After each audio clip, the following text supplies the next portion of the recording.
Sosok Tan Kian, bos konglomerat properti, dikaitkan kasus Jampitsus Febrie. Kepolisian daerah atau Polda Metro Jaya mengkonfirmasi penahanan konglomerat properti Tan Kian dalam penggeledahan kemarin, Kamis 9 Juli. Tan Kian diperiksa sebagai saksi dalam kasus dugaan korupsi yang menjerat Jaksa Agung Muda Pidana Khusus, Jampitsus Febrie Ardiansyah. Tan Kian adalah pendiri sekaligus pemilik Imperium Bisnis 2 Mutiara Group yang kini dikenal dengan Century Properties Indonesia.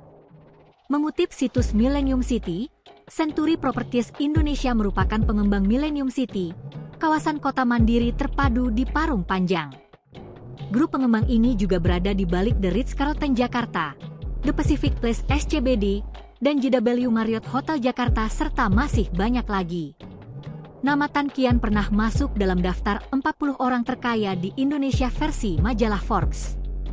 Ia bahkan sempat viral di media sosial pada Februari 2025 karena ikut serta dalam lelang jam mewah seharga 6,5 juta US$ atau 106 miliar rupiah di Genoa, Swiss.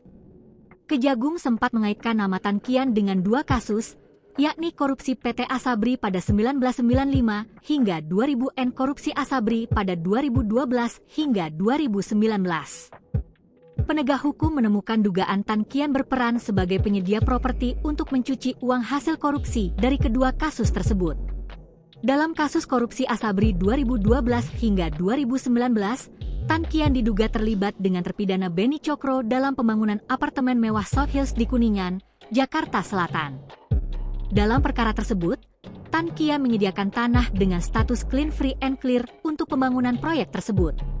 Selain itu, Tan Kian tercatat membiayai proses konstruksi melalui kegiatan prapenjualan, penjualan, dan pemasaran unit apartemen. Keuntungan proyek akhirnya dibagi antara Tan Kian dan Beni Cokro. Download Tribun X sekarang, menghadirkan lokal menjadi Indonesia.